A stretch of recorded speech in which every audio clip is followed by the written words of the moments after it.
Let me ask you a question. Have you ever felt that deep pull inside you, that whisper that says, there's more to life than this. There's more inside me than I'm showing the world.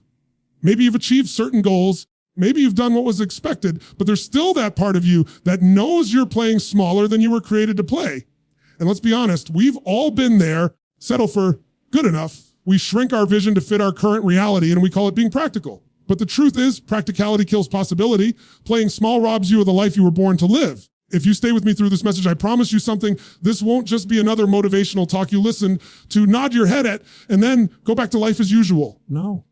What I'm about to share can shift the way you see yourself, the way you think, and the way you act if you decide to absorb it and put it into play. Because here's the truth, the size of your thinking determines the size of your results. The bigger you think, the greater you live, period. You've got a choice right now. You can tune this out and go back to the life you've always known, or you can lean in, open your heart and your mind, and give yourself permission to step into something greater. This is not about hype.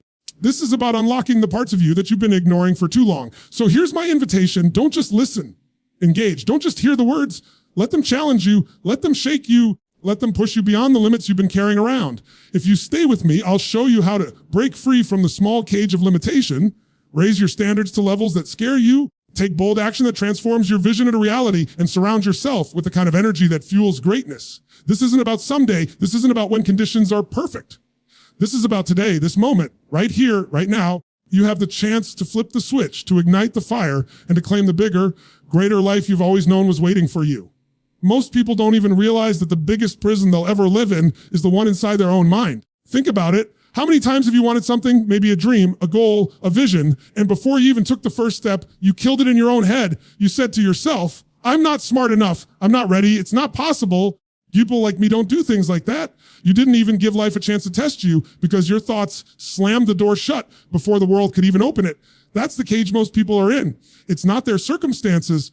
It's not their environment. It's not their resources. It's the limits of their own mind. And here's the crazy part. Those limits usually didn't even come from you. They came from years of conditioning, teachers who told you what you weren't good at, from parents who were trying to protect you but ended up passing down their fears, from friends who laughed when you dreamed too big, from a society that constantly tells you to stay in your lane, play it safe, don't rock the boat. And if you listen long enough, you start to believe it. You stop questioning it. You accept those limits as reality. But what if I told you reality is flexible? What if I told you that your brain, your beliefs, story about who you are and what's possible for you, they're not fixed. They're programmable. You've been programmed up until now by fear, by culture, by other people's opinions, but you can reprogram yourself for possibility, for vision, greatness, because the only real limits are the ones you decide to keep. When you think small, life shrinks to fit that thinking. You see only the problems, only the risks, only the reasons it won't work. But when you think big, your brain shifts. It starts searching for possibilities, for strategies, for solutions. It's like turning on a light in a dark room. Suddenly, you notice doors that were always there, opportunities that were always available, strengths in you that were always waiting. You just couldn't see them before because your thinking was too small. Let me give you an example. Imagine two people get the same idea to start a business. The first person says, well, I don't have enough money. I don't have the right connections. I'll probably fail. That person doesn't even start. The second person thinks, this could change my life. I don't know how yet, but I'll figure it out. I'll learn, I'll ask, knock on doors until one opens. That person starts small, maybe struggles, maybe stumbles, but eventually builds momentum and changes everything. Same idea, same opportunity, but completely different results because one thought small and the other dared to think big. And here's what most people miss. Thinking big doesn't mean you need to have all the answers. It doesn't mean you need to know every step of the journey. Thinking big simply means you refuse to let fear dictate the size of your vision. You let your vision be as big as your heart can imagine, and then you trust that you'll figure out the how as you go. How always reveals itself to the person who's bold enough to dream in the first place. But let's be real, thinking bigger requires courage, because the moment you decide to step outside of that mental box, people will notice. They'll question you. They'll doubt you. They'll remind you of every reason you might fail, not because they're bad people, but because your decision to expand threatens their decision to stay small. And if you're not careful, shrink back to fit their comfort zone instead of expanding into your own potential. You cannot afford to let that happen. You've got one life, one shot, and the last thing you want is to look back and realize you let your own thoughts, or worse, someone else's determine how far you went. The truth is, everything extraordinary that's ever been created came from someone who refused to accept the limits of their mind. Airplanes, electricity, technology, medicine, even the chair you're sitting on, it all started with someone thinking bigger than the world around them. So, if that's true, what could your life look like if you stopped shrinking your vision to fit your fears? What would happen if you stopped saying, I can't, and started asking, how can I? What would open up for you if you decided right now to never again let your doubts dictate your destiny? Here's the bottom line. The limits you've been living with are not real. They're habits, and habits can be broken. The moment you decide to think beyond them, your life begins to expand. And when you expand your mind, you expand your world. So if you want to live greater, the very first step is to break free from the limits of your mind, because once your thinking grows, your life has no choice but to follow. Your life is always a reflection of the standards you set for yourself, not what you say you want, what you dream about when nobody's watching, what you're actually willing to demand from yourself every single day. And I want you to really hear me on this, because most people don't have a can't. Problem, won't settle for less. Problem, they accept average, they accept excuses, they accept whatever shows up instead of demanding more from themselves and from life. Think about it. Every area of your life right now, your health, relationships, your career, your finances, your happiness, it's not just where you randomly ended up. It's exactly what you've tolerated up to this point. If you're tired of how you feel physically, it's because you've set a standard that allows you to eat and move in a way that keeps you stuck. If you're unhappy in a relationship, it's because you've allowed that level of connection and communication to be good enough. If your finances are tight, it's because you've accepted a level of action, of creativity, of courage that reflects the income you currently have. Truth, yes, but liberating truth, because the second you raise your standards, everything changes.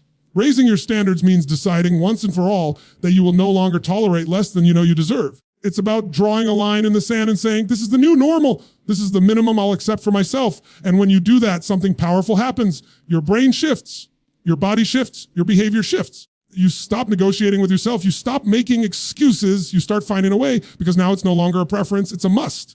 There's a huge difference between I should and I must. People live their whole lives in shoulds. I should work out more. I should eat better. I should spend more time with my family. I should save money. Shoulds don't change your life. Musts. When something becomes a must, you find a way. If you had to get water to survive, you wouldn't say, well, I should go find water. No, you'd crawl, you'd climb, you'd fight. You do whatever it takes because your standard for survival demands it. That's the power of raising your standards. Now, here's what usually happens when you raise them. You're going to scare yourself, because the new standard will feel impossible at first. If you've been earning a certain amount for years and you decide, that's it, I will never earn below this new level again, your brain will scream. But how? That's too much. If you've accepted shallow relationships and you finally say, I will only surround myself with people who love, challenge, and respect me, there will be a part of you that feels terrified of being alone. But listen, that fear is just the old version of you fighting for survival. That's the part of you that's comfortable with mediocrity. And if you let that part win, you'll stay where you are forever. If you push past that fear and stay committed to the new standard, life begins to reorganize itself around your decision. Because life doesn't give you what you want. It gives you what you demand. And when your standards rise, results rise to meet them. You attract new opportunities. You step into rooms you never thought you'd be in. You treat yourself differently. You start seeing yourself as someone who deserves more. And the world reflects that back to you. Think about anyone you admire, someone who's achieved greatness in any area of life. It wasn't talent alone. It wasn't luck. It wasn't some secret advantage. At some point, they raised their standards. They refused to tolerate average. They made the uncomfortable choice to hold themselves to a higher level than the people around them. And that decision changed their destiny. The same is true for you. There's another level waiting for you right now, but you'll never touch it until you raise the standard of what you demand from yourself. Stop saying, one day I'll do it. Stop saying, get there when conditions are right. Draw the line today. Make the decision today. Stop living by your shoulds. Start living by your musts. And you'll discover a version of yourself that's been waiting to come alive all along. So if you want to live greater, you must first elevate your standards. Because the moment you raise the bar on yourself, your life will rise with it. It doesn't matter how big you think. It doesn't matter how high your standards are. If you don't follow through with consistent action, nothing changes. Ideas are cheap. Dreams are everywhere. Vision without action is nothing more than a fantasy. It's filled with people who talk about what they're going to do, what they're planning to do, what they wish they could do, but very few actually move. And that's why so many people stay stuck. Let me tell you something you already know, and your heart action is the bridge between your vision and your reality. It's the difference between living in possibility and living in results. You can sit around waiting for the perfect moment, all the lights to turn green, for everything to feel safe and certain, but that day never comes. Action is what creates clarity. Action is what builds confidence. Action is what turns your someday into today. Here's the trap most people fall into. They think they need to feel ready before they act. They think they need motivation first, then they'll take the leap. But it doesn't work like that. Motivation is not the starting point, it's the result. You act, you create momentum, and momentum fuels motivation. The longer you wait to feel ready, the more you teach your brain that hesitation is your default. But the moment you move, even if it's messy, even if it's uncertain, teach your brain that progress is your pattern. Think about the first time you tried anything new. Whether it was driving, learning a skill, starting a job, you didn't feel confident at the beginning. You felt nervous, maybe even scared. What happened after a few reps, after a little practice? Confidence came. It wasn't because you thought about it more, it was because you acted. Confidence is earned through action. Now, I'm not talking about random action. I'm talking about bold, consistent action aligned with your vision. One small action taken consistently has more power than 1,000 big plans sitting in your head, because consistency compounds. You may not see results immediately, but like drops of water wearing down a rock, your daily actions shape your destiny. The person who writes one page every day ends up with a book. The person who saves a little money every week ends up with financial freedom. The person who makes one call, has one conversation, takes one bold step every single day, ends up with opportunities that others only dream about. And boldness is key here, because small, safe actions won't stretch you, they won't transform you. If your actions don't make you a little uncomfortable, they're probably not moving you closer to your true potential. Bold action means you step when you don't have guarantees. You ask when you might hear no. You try when failure is possible. And in those bold moves, discover strengths you never knew you had. The world opens doors for the bold. Opportunities reveal themselves to the ones willing to risk rejection, discomfort, and uncertainty.